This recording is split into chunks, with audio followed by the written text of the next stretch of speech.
40 years ago, the final curtain closed on Knoxville's international stage. The World's Fair ended October 31st. Of course, that's Halloween.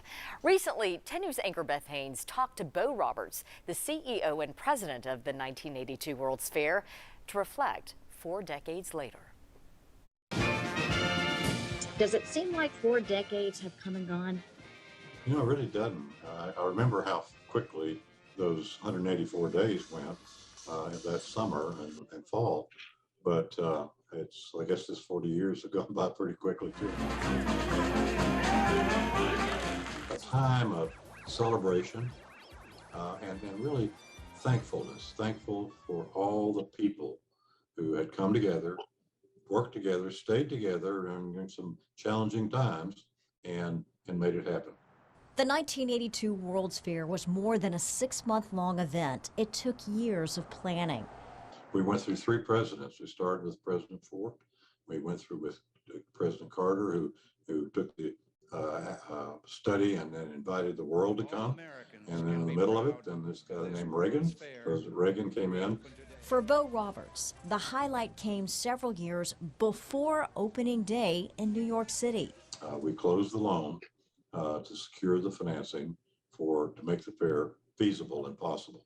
And it was a loan that 40 banks across the country were involved in, and they were participating, and they were taking a chance that the fair would even happen. This is October '79, still 3 years out. And they also take a chance the returns would be enough to pay off the loan. And every single one of them was paid off. Compared to Seattle in 1962, and Hemisphere in San Antonio, 68, and Spokane, 74, and New Orleans in 84, we were by far the most successful.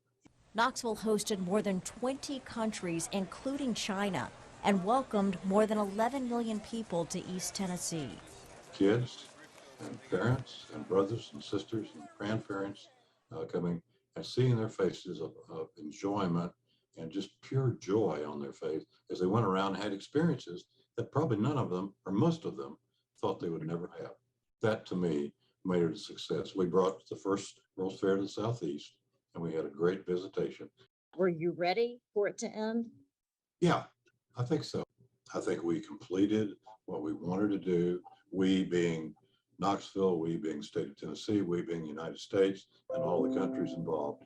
Roberts recently published a book called Forever Young. And 70% of it's about the World's Fair in Knoxville. It was kind of fun going back and reliving it. Robert lives in Nashville, but research for the book brought him back to downtown Knoxville. One of my sons and his wife, we were walking back to the hotel, and all kinds of activity on Market Square and Gay Street, and it's just really fun to see, and great to see those activities.